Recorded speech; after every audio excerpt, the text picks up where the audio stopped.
Hello everyone, good morning. কেমন আছো তোমরা সবাই? আশা করছি সবাই অনেক ভালো আছো আর আমরা বেশ ভালো আছি। তো আজকে হলো সোমবার আর এখন বাজে সকাল 11টা। এখন থেকে আমি তোমাদের সাথে নিয়ে আমার ব্লগটা শুরু করছি। আশা করব আজকের ব্লগটা তোমাদের অনেক ভালো লাগবে। তো ভিডিওটা স্কিপ না করে পুরোটাই দেখার অনুরোধ রইল। আর আজকে ভিডিও শুরুতেই বলছি, যারা এখনও আমার চ্যানেলটাকে সাবস্ক্রাইব করোনি তারা তাড়াতাড়ি আমার চ্যানেলটাকে সাবস্ক্রাইব করে আমার ফ্যামিলিতে চলে আসো। আর যারা আমার ভিডিও প্রতিদিন দেখছো, আমাকে সাপোর্ট করে যাচ্ছ প্রতিনিয়ত, তাদেরকে অনেক অনেক ভালোবাসা আর অসংখ্য ধন্যবাদ। তবে আজকের ব্লগটা একটু অন্যরকম। সবটা দিনেই তো আমি ঘরের কাজ আর রান্নাবান্না তোমাদের সাথে শেয়ার করি, তবে আজকেও ঘরের কাজকর্মই রয়েছে। তবে রান্নাবান্নাটা পুরোটাই স্কিপ করে গেলাম, আর সকালে উঠে যা যা কাজ করি সেগুলো কিন্তু আজকে টোটালটাই স্কিপ করে গেলাম। তো আমি 11টার পর থেকে আমি দুপুর 3টা অবধি কী করি সেটাই আজকে তোমাদের সাথে শেয়ার করছি। তো সবার ফার্স্টে কিন্তু আমি বাসি কাজকর্ম সেরে সবার ফার্স্ট পুজো দিয়ে নিই, তোমরা জানোই। আর তারপরে সোজা চলে আসে রান্নাঘরে। তবে রান্নাবান্না করেছি, রান্না কমপ্লিট, আর হাজব্যান্ড খাওয়া দাওয়া করে কাজে বেরিয়ে গেছে। মাম্মামও কিন্তু স্কুলে চলে গেছে ওর ঠাম্মির সাথে। তো সবাই বাড়ি থেকে বেরোনোর পরে আমি কি করি, তো খাওয়া দাওয়া সবারই কমপ্লিট, আর বাসন কোসন যা রয়েছিল সেটাই কিন্তু আমি এখন ধুয়ে নিচ্ছি। আর আজকে ফার্স্ট বাসন মাজা থেকেই আমি ব্লগটা শুরু করছি। তো দেখো, বাসনগুলো খুব ভালোভাবে মেজে নিলাম, আর কড়াইটার অনেক দাগ তোলানোর চেষ্টা করলাম, তবে যতটুকু উঠলো অতটুকুই, তবে বেশি একটা উঠেনি। আবার বালু পাতা দিয়েও আগে সিস্টেমে পরিষ্কার করতে হবে। তবে এইভাবে না অনেকটাই পরিশ্রম হয়, আর যখন ওই যে বাসন মাজাগুলো নতুন থাকে তখন না তাড়াতাড়ি দাগ উঠে যায়, আর পুরনো হয়ে গেলে না একদমই দাগ উঠতে চায় না। তখন একটু বালু পাথর ইউজ করলে কিন্তু খুব সহজেই দাগ উঠে যায়।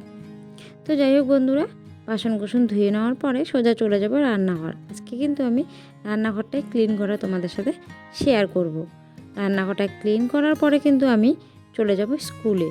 তবে প্রতিদিনই কিন্তু তাই হয়, হয়তো রান্নাঘরটা অন্য অন্য দিন রান্নাবান্নার সাথে আমি ক্লিন করে নিই, তবে আজকে রান্নাবান্নার সাথে আমি ক্লিন করিনি, আমি এখন করব ক্লিন। বাসনগুলো ধুয়ে নিলাম, বাইরের কাজটা মোটামুটি কমপ্লিট। তো সোজা চলে এলাম ঘরে। দেখো, আগে কিন্তু আমি ওভেনটা ভালোভাবে মুছে নেব। তবে ডাল করলে তো গরম জলের প্রয়োজন হয়, তাই কিন্তু জল করা মেশিনটা আমি নিচে নামিয়ে নিয়েছি। একটু গরম জলকে করে নিয়েছিলাম, কেননা আজকে বুটের ডাল করেছি বলে। তবে আজকে আমাদের নিরামিষ সোমবার, তাই বেশি কিছু করিনি। তবুও বলছি, আলু সয়াবিন সবজি করেছি, পাঁপড় ভেজেছি আর ডাল করেছি। আর ডালটা সোমবার করার সময় না ওভেনের সাইডে একটু ডাল পড়েছিল বলে একটু কেমন যেন বিশ্রী লাগছে।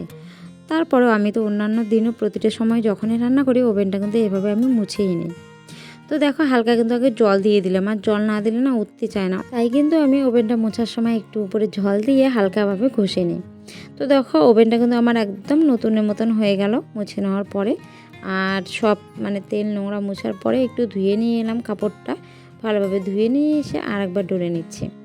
তারপর একটু ওয়ালটা আর হালকা টিনটা একটু মুছে নেব। তবে সেগুলোতে বেশি একটা তেল নেই, কেননা আমি দুদিন ধরে কন্টিনিউ মুছে যাচ্ছি, তো তাই তারপরেও মুছে নিচ্ছি যাতে বেশি একটা তেল জমতে না পারে। তারপরে দেখো, এদিকে ডিমের পাতা নিয়ে রেখেছিল সকালবেলা, তো সেগুলো না রাখা হয়নি। এত গরম, যদি ডিমটা বাইরে রেখে দিই তাহলে কিন্তু 2-4 দিনে ডিমটা একদম নষ্ট হয়ে যাবে। তাই কিন্তু আমি ডিমটা এভাবে ঝুড়িতে করে নিয়ে সোজা রেখে দেব ফ্রিজে। তবে কিন্তু 10-12 দিন একদম আরামে খাওয়া যাবে, আর ডিমগুলো একদমই নষ্ট হবে না। তো দেখো, সব ডিম কিন্তু আমার ঝুড়িতে নেওয়া শেষ। এখন মিক্সিটা ঢেকে দিচ্ছি। মিক্সির ভিতরে এই কারণে রেখে দিয়েছিলাম, কেননা মাম্মা মিশে যাতে ডিমগুলো ফাটিয়ে না দেয়। তো দেখো, সোজা নিয়ে এসে রেখে দিচ্ছি কিন্তু আমি ফ্রিজে। আর ফ্রিজে কিন্তু অনেক জল স্টকে রাখা আছে, কেননা এতটাই গরম কি বলি, একটু ঠান্ডা জলের জন্য মনটা যেন কেমন করে এই রোদ্রুতে। আর প্রচণ্ড কিন্তু জল তেষ্টা পাচ্ছে, কাজ করে যাচ্ছি আর জল খেয়েই যাচ্ছি। তারপরে যে ওভেনের পাশে থাকা ঝুড়িগুলো আছে আর টপটা আছে, সেগুলো একটু ভালোভাবে মুছে নিলাম। তবে টপের উপরে ওই আমি কাগজটা দিয়েছি এই কারণে, যাতে টপটাতে তেলের নোংরা না ধরে। আর এগুলোতে হালকা উপরে ছিটে ছিটে পড়েছে, তাই আমি হালকাভাবে কিন্তু মুছে নিচ্ছি। তবে আমি কন্টিনিউ মুছি, কন্টিনিউ আর তোমাদের সাথে শেয়ার করা হয় না। তো ভালোভাবে মুছে নেওয়ার পরে আবার কিন্তু আমি বয়ামগুলো যেখানে যেখানে ছিল সেগুলো কিন্তু সেখানেই রেখে দেব। আর এখানে রাখাতে না আমার মশলা নেওয়ার অনেক সুবিধা হয়ে যায়, বিশেষ করে তেল, লবণ আর হলুদটা। কেননা মশলা তো সব সবজিতে প্রয়োজন হয় না, আর যা গরম তো বেশি একটা মশলা ইউজও করি না। তবে তেল, লবণ, হলুদটা তো কমন, সেটা প্রতিদিনই আমাদের কিন্তু ব্যবহার করতে হয়। তবে আমি কিন্তু সবটা সময় উপরের ঝুড়িটাই ক্লিন করি, নিচেরটা ক্লিন করা হয় না, কেননা নিচেরটাতে তো তেল ছিটকে পড়ে না। তো যেহেতু কাগজটা তুলে নিলাম, নিচে একটু একটু নোংরা গিয়েছে, তাই ভাবলাম হালকা হালকা করে একটু মুছে নিই আর কাপড়টা দিয়ে ভালোভাবে নিচটাও ক্লিন করে নিই।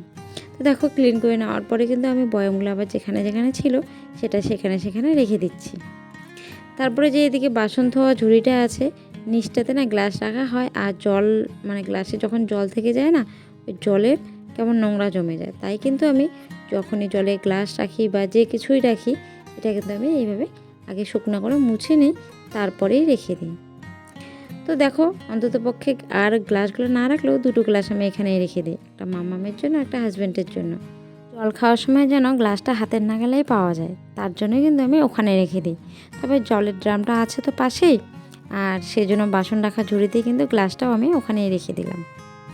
তারপরে ঘরটাকে দেখো ভালোভাবে একদম ঝাঁট দিয়ে ক্লিন করে নিচ্ছে। আর ঘর থেকে দেখো প্রতিদিন কিন্তু দুবার করে ঝাঁট দেওয়া হয়, তারপরেও দেখো রান্নাঘর থেকে কত পরিমাণে নোংরা বেরোচ্ছে। তবে সব কিন্তু সবজি যে রান্না করা হয় তারই কিন্তু নোংরাগুলো, অন্য কিছু তো নোংরা কোথার থেকে আসবে রান্নাঘরে, তাই না?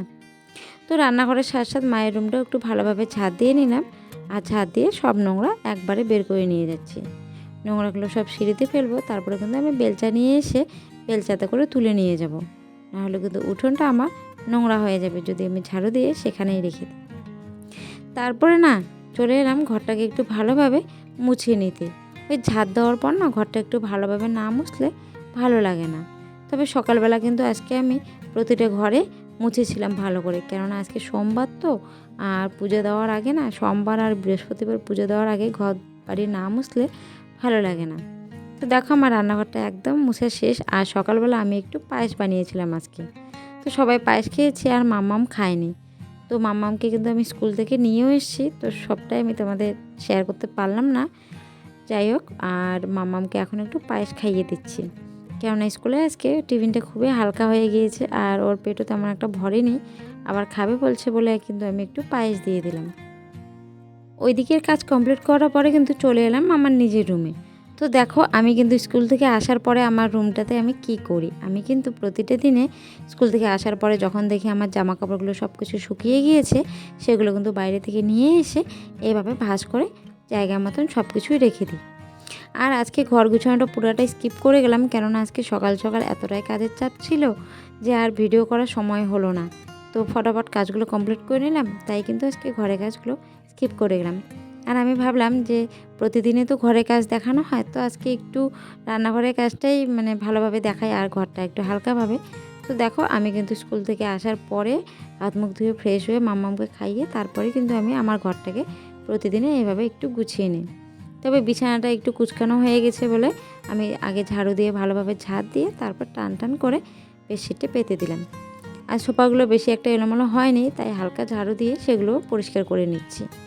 তারপরে একটু ঘরটা ঝাড় দিয়ে নেব। বাস, আজকে আমার কাছে এতটুকুই। আজকের ব্লগটা আমি এখানেই শেষ করবো, আর বাড়াবো না। আমার ব্লগে যদি কিছু ভালো লেগে থাকে তোমাদের, তাহলে প্লিজ একটা কমেন্ট করে জানিও। সবাই পাশে থেকো, চ্যানেলটাকে সাবস্ক্রাইব করে দিও। বাই বাই, সবাই ভালো থেকো, সুস্থ থেকো।